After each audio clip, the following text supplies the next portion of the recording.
ZWCAD or ZWCAD 2025 is now launched, and with that there are several new features and great enhancements that happened in 2025 release. So in this video, Scott on start and I will share with you some of the great new features of ZWCAD 2025. Now, if you don't know about ZWCAD, it's almost like AutoCAD, but with a perpetual license and an affordable pricing.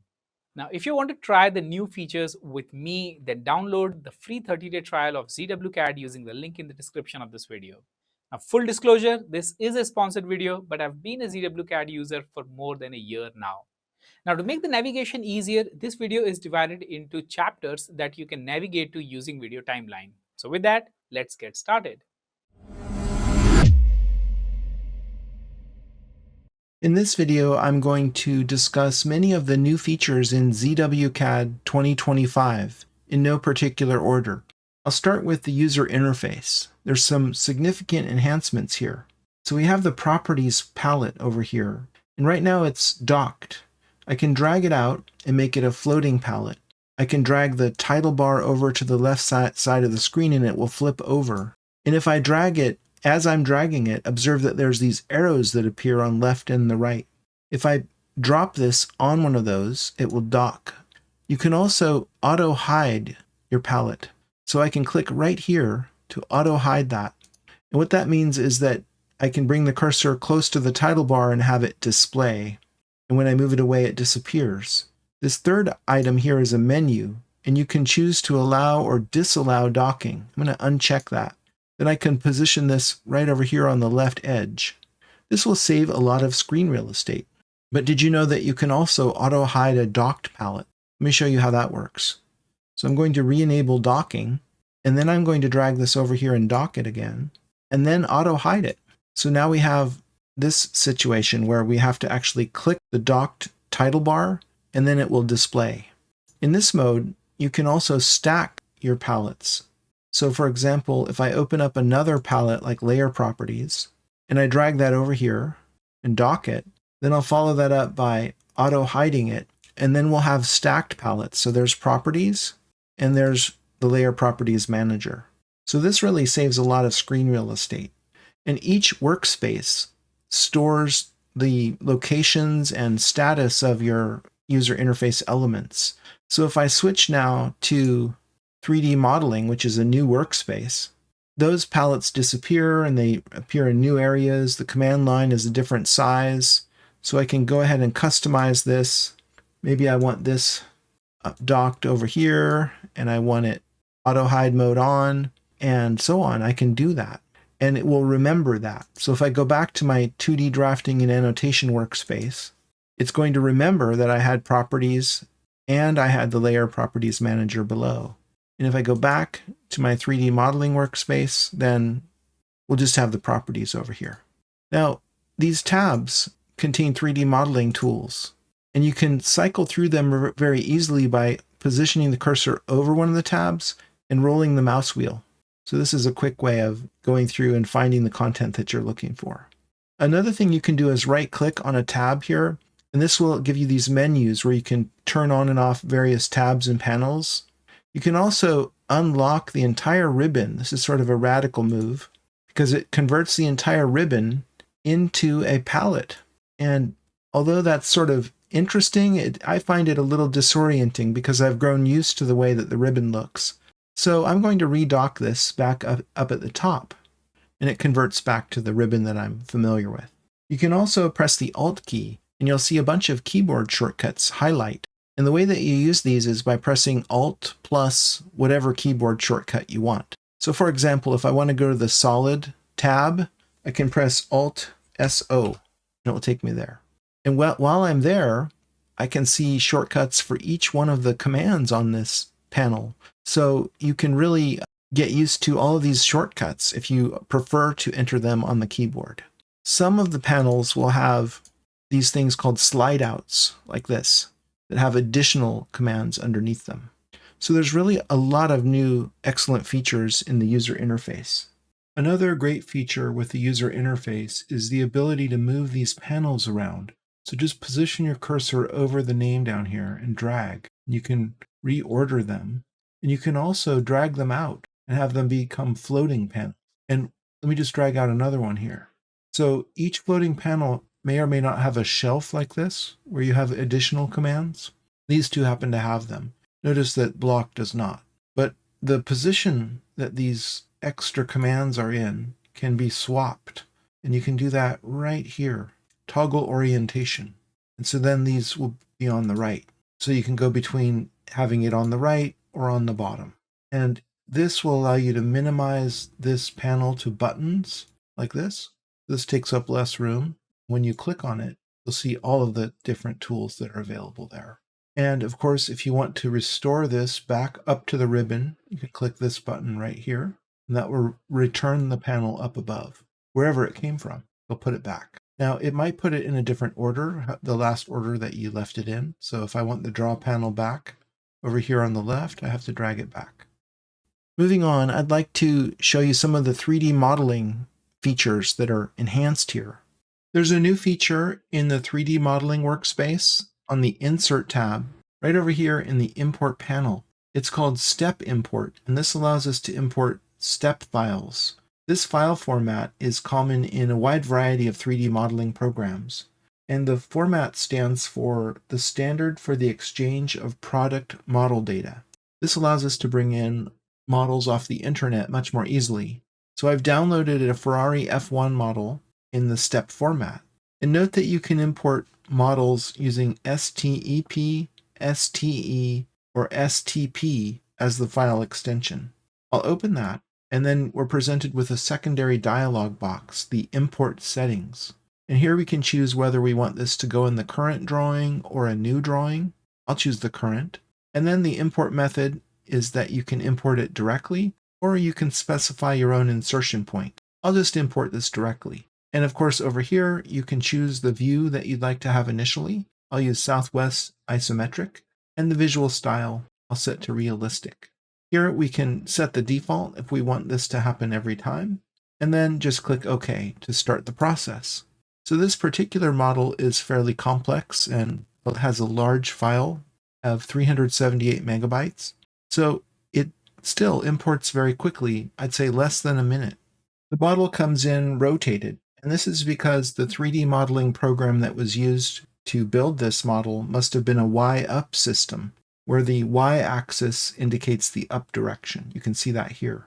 Zwcad has a Z-up system in the world coordinate system.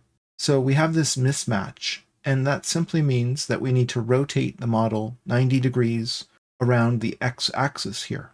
Now, the rotate command is designed to rotate around the Z-axis.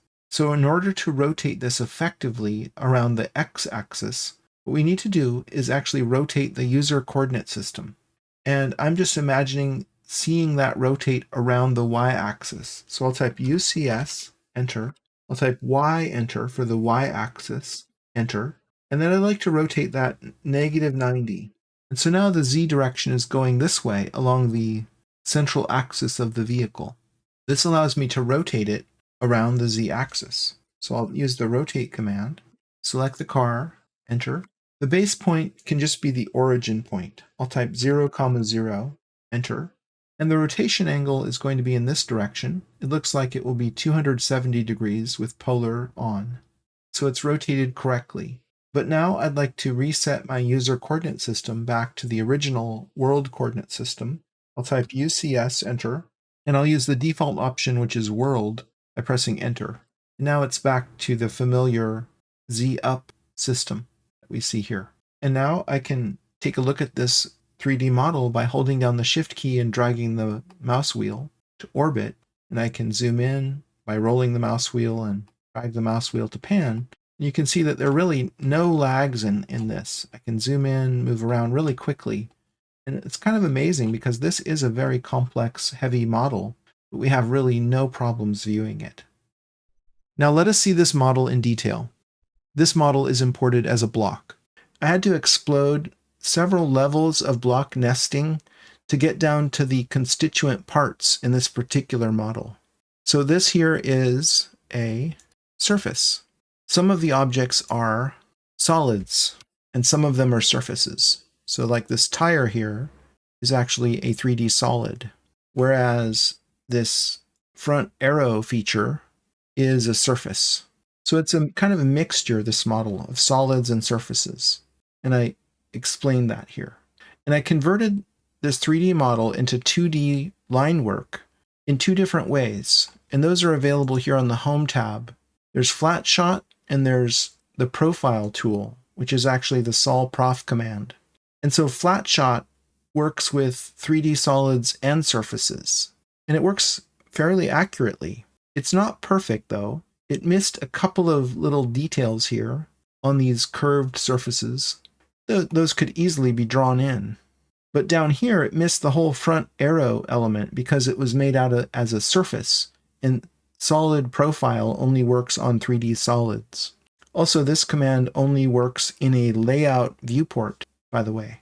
But both of those tools are available here and here. And if you forget where they are and you remember there's some kind of command that has to do with a profile, you can just start typing. Let's say I type in PROF, and there's a new kind of fuzzy logic here that is able to figure out that I want this command or this other one because they both have those letters in them, rather than being very literal and having to start with SOL. It's able to figure out what I want based on just a few letters, really.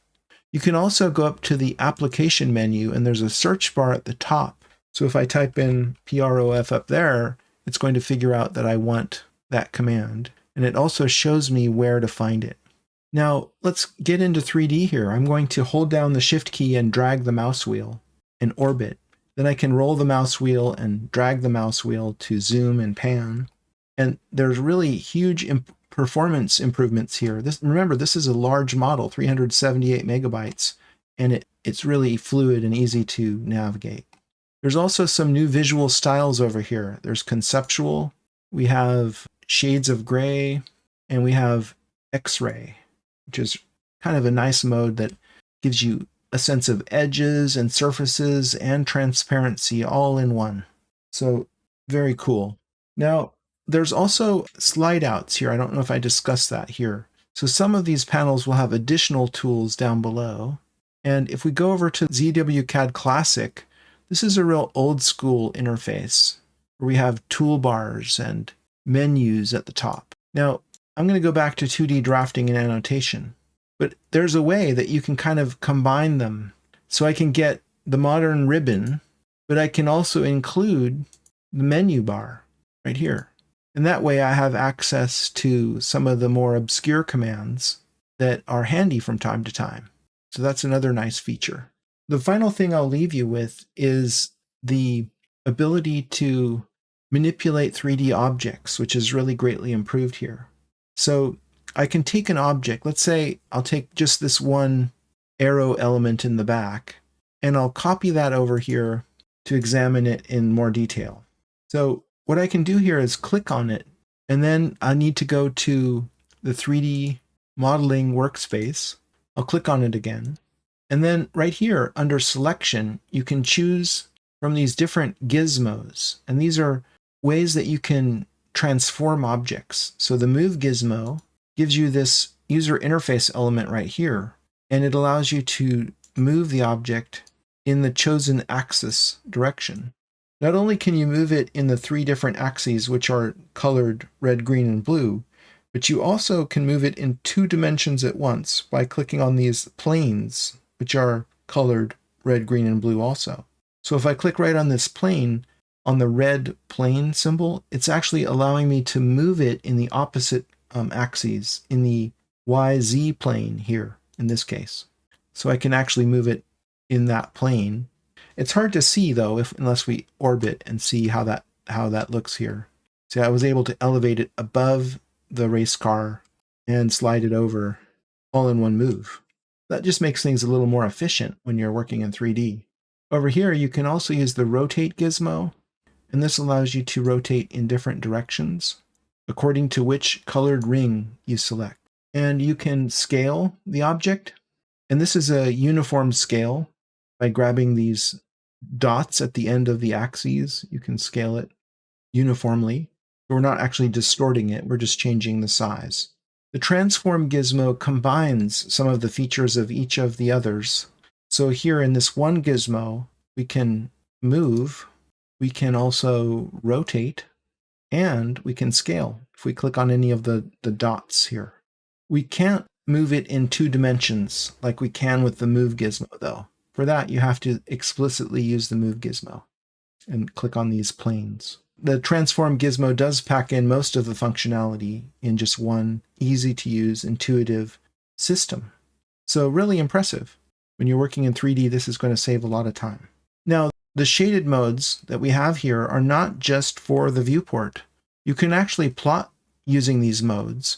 So if I go to export plot, these are shown right over here, shade plot.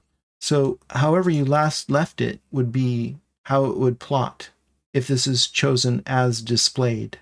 Or you can more explicitly choose a certain mode from the menu, and then the plot would be in that particular visual style. ZWCAD 2025 has a new feature called vectorization, and it's located right here on this drop-down menu. Before we can use it though, we need to import a raster image so that we can then vectorize it and convert it into vectors. That is the type of mathematical entities that we typically manipulate here in ZWCAD. So I'm going to attach a raster image that I've downloaded off the internet. Here's a butterfly drawing, which is a line drawing, and I'll just bring that in. So I'll zoom in here and you can see this is a complex drawing, so it will be quite the challenge to vectorize. You can of course vectorize any type of line work. It could be a CAD drawing drawn on paper that was scanned, or it could be an old-fashioned illustration like this.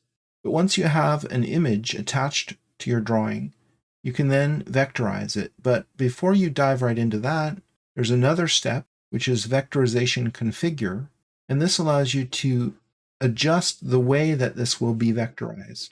And there are 2 different configurations that ship with the product, CAD drawing and contour. And you can make new configurations as well. But I'm going to take a look at what contour has in it by selecting it here and clicking edit.